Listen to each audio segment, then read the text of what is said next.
جب جنگ صفین سے واپس آ رہے تھے مولا، تو ایک سپاہی نے آ کے کہا یا علی، مجھے کھجوروں کے درختوں کے درمیان کسی کے رونے کی آواز آ رہی ہے۔ مولا فرماتے ہیں اچھا آواز دو، جا کر دیکھو کون ہے۔ اب جو وہ سپاہی گیا تو کیا دیکھا کہ ضعیفہ سرانے بیٹھی ہے اور رو رہی ہے، میت ایک سامنے پڑی ہے، اور چاروں طرف کھجوروں کے درخت ہیں اور کچھ بھی نہیں ہے۔ عرض کر دوں یا چھوڑ دوں، یہ تھوڑا سا آمادہ۔ کہا کہ آگے بڑھ کے مولا نے، اب یہ ذہن میں رکھیے گا خدا را، مولا نے اس سے اپنا تعارف نہیں کرایا کہ میں کون ہوں۔ وہ مولا کو مانتی تھی، پہچانتی نہیں تھی۔ بس جیسے ہم نے مولا کو دیکھا نہیں ہے، لیکن جہاں یا علی آتا ہے گردن جھک جاتی ہے نہیں، یا علی درود نکلتا ہے یا نہیں۔ تو اس کا مطلب کیا ہوا ڈاکٹر صاحب؟ ہم مولا کو مانتے ہیں لیکن بائی فیس پہچانتے نہیں ہیں۔ تو میں عرض کر رہا ہوں پہچانتی نہیں تھی، مانتی تھی۔ مولا نے سلام کر کے اس سے کہا کہ اے ضعیفہ، یہ تمہارا کون ہے؟ اس نے کہا میرا بیٹا ہے۔ کہا کہ پھر شریعت کا حکم ہے، مولا نے اپنا تعارف نہیں کرایا، یہ ذہن میں رکھیے گا۔ فرمایا کہ شریعت کا حکم ہے کہ جلدی کرنا شیطان کا کام ہے۔ اکثر بزرگ کہتے ہیں نا بچوں سے، کیوں جلدی کر رہے ہو؟ یہ شیطان کا کام ہے۔ مولا فرماتے ہیں جلدی کرنا شیطان کا کام ہے، الا خمسۃ مواضع، سوائے 5 موقعوں کے، سوائے 5 موقعوں کے۔ 5 موقع ایسے ہیں جہاں جلدی کرنا رحمان کی رحمت حاصل کرنے کے مترادف ہے۔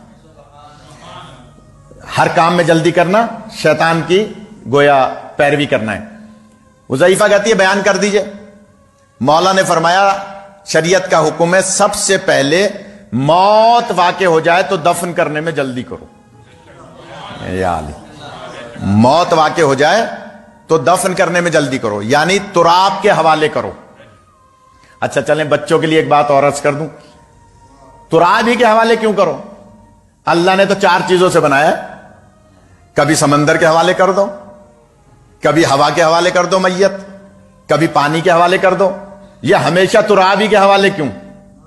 تو جملہ کہہ دوں، اللہ نے ان 4 عناصر میں بھی امین ایک ہی کو رکھا ہے، اور اسے کہتے ہیں تراب۔ خیرپور میں ہمارے ایک عزیز کا انتقال ہو گیا تھا، صدام کا دور تھا، ان کی وصیت تھی کہ جناب مجھے کربلا میں دفن کیا جائے۔ بیٹوں نے، ہمارے استاد تھے مولانا محمد قاسم زیدی علی اللہ مقامہ، ان سے پوچھا قبلہ کیا کریں؟ انہوں نے کہا مفاتی میں ایک دعا ہے وہ پڑھو اور زمین سے کہو کہ تو تراب ہے، ہم تیرے حوالے یہ امانت کر رہے ہیں 10 سال کے لیے۔ یا 10 سال کے لیے امانت کی۔ اس سے پہلے ہی ان کو موقع مل گیا مشہد مقدس دفن کرنے کا۔ پوچھا علماء سے، انہوں نے کہا بھئی ایک ہی بات ہے، کربلا میں کرو یا مشہد میں کرو، وہ سب ایک ہی ہیں۔ صدام کی حکومت تو ابھی اس وقت گئی نہیں تھی۔ میت نکالی تو کفن بھی میلا نہیں تھا۔ یا علی، اب جملہ کہہ دوں، اللہ نے جب تراب کو اتنا امین بنایا ہے تو ابو تراب کیسا امین ہونا چاہیے؟ جناب علی علیہ السلام فرماتے ہیں حکم ہے کہ تراب کے حوالے کرو، تو شریعت کا حکم ہے، تم کیوں نہیں اس کو دفن کر رہی؟ وہ چپ۔ مولا فرماتے ہیں دوسرا حکم یہ ہے کہ موت واقع ہو جائے تو دفن کرنے میں جلدی کرو، نماز کا وقت ہو جائے تو نماز پڑھنے میں جلدی کرو۔ تیسرا حکم یہ ہے کہ بیٹی بالغ ہو جائے تو شادی کرنے میں جلدی کرو۔ یا علی، چوتھا حکم یہ ہے کہ گناہ سرزد ہو جائے تو توبہ کرنے میں جلدی کرو۔ یا علی، پانچواں حکم یہ ہے کہ اگر مہمان گھر پہ آ جائے تو ضیافت کرنے میں جلدی کرو۔ یہ مولا علی علیہ السلام کو سب سے زیادہ پسند ہے نا، تو بس بہت دیر ہو گئی، میں جلدی سے عرض کر رہا ہوں۔ مولا فرماتے ہیں، اگر بھول گئے تو چھوڑ دوں، اس ضعیفہ سے فرماتے ہیں کہ اے ضعیفہ، شریعت میں حکم ہے 5 چیزوں میں جلدی کرو، موت واقع ہو جائے، مہمان آ جائے، بیٹی بالغ ہو جائے، نماز کا وقت ہو جائے، گناہ ہو جائے تو توبہ کرنے میں جلدی کرو۔ وہ پہچانتی تو تھی نہیں، میں دیکھوں آپ کیسے سنتے ہیں۔ اس نے کہا اے عرب، آپ اپنا کام کیجئے، اپنے سفر پہ جائیے، میں نے آپ کی باتیں سن لی، میں اپنے بیٹے کو دفن نہیں ہونے دوں گی۔ مولا نے تعارف تو کرایا نہیں تھا۔ مولا فرماتے ہیں کیوں؟ کہنے لگی اس لیے، اب میں دیکھوں آپ کیسے سنتے ہیں۔ وہ ضعیفہ کہتی ہے، اس لیے وہ کمبر والا عقیدہ، ضعیفہ کہتی ہے اے عرب میرے زمانے کا امام کوفے میں رہتا ہے۔ یار میں کیا پڑھوں، میری سمجھ میں نہیں۔ میرے زمانے کا امام کوفے میں رہتا ہے، میرا اور کوئی دنیا میں نہیں ہے، شوہر 20 سال پہلے مر گیا تھا، یہ میرا واحد سہارا تھا اس جنگل میں۔ آپ دیکھیں دور دور کوئی جھوپڑی بھی نہیں ہے، میں اکیلی ایک جھوپڑی میں یہاں اس بھائی بیٹے کے ساتھ رہتی تھی، اب یہ بیٹا مر گیا، مجھے کون یہاں کھلائے گا پلائے گا؟ تو میں اسے لے جاؤں گی کوفے، اور زمانے کا امام وہ ہے جو موت اپنے دسترس میں رکھتا ہے۔ یعنی اللہ نے اس کو موت سے پہلے بنایا ہے۔ کہا کہ وہ امام میرے زمانے کا کوفے میں رہتا ہے، میں نے اس کو لے جانا ہے کوفے۔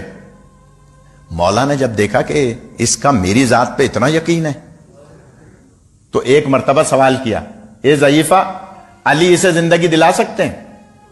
علی اسے زندگی دلا سکتے ہیں؟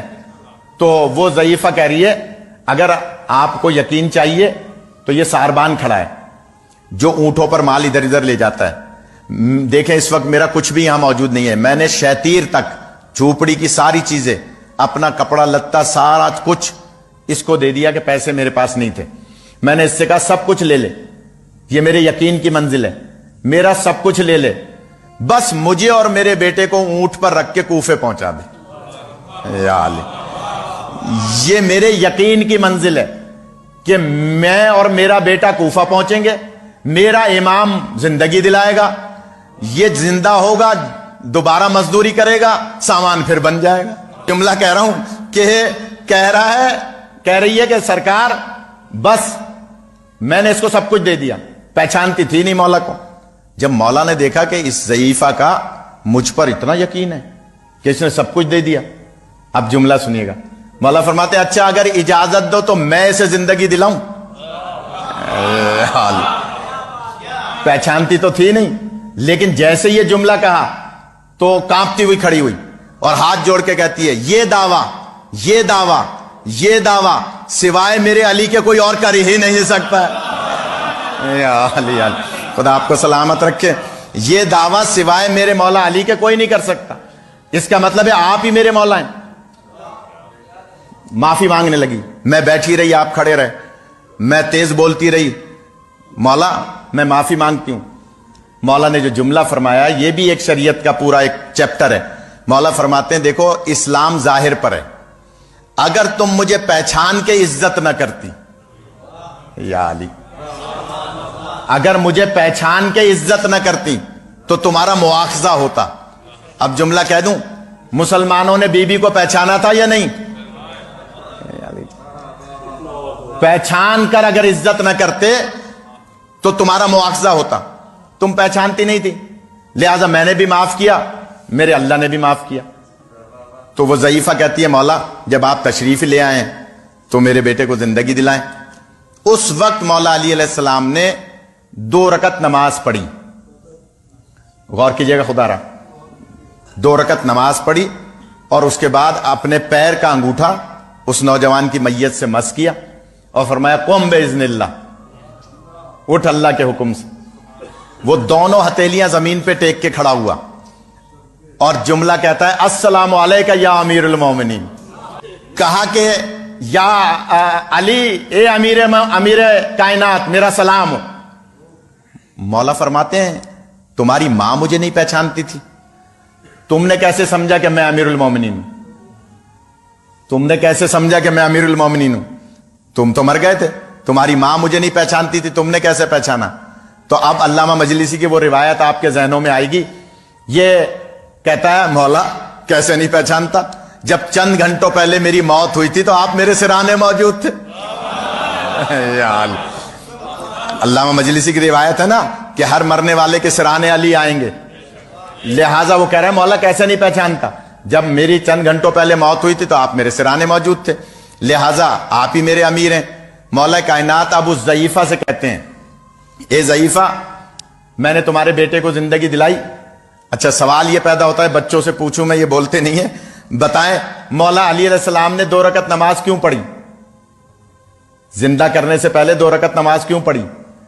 یہ مجھے اور آپ کو سبق دیا ہے، درس دیا ہے کہ دیکھو زندگی وہ دلائے گا جو موت سے پہلے بنا ہے، لیکن زندگی دلانے کا مقصد یہ نہیں ہے کہ علی اللہ ہو گئے۔ اللہ وہی ہے جس کے سامنے علی کا سر جھک رہا ہے۔ ایسے ہی نماز نہیں پڑھتے تھے، لہذا 2 رکعت نماز پڑھ کے پھر معجزہ دکھایا کہ اس نوجوان کو قم باذن اللہ کہہ کے زندہ کیا، اور جب وہ زندہ ہوا، اب مولا نے بس آخری 2 جملے سن لیں۔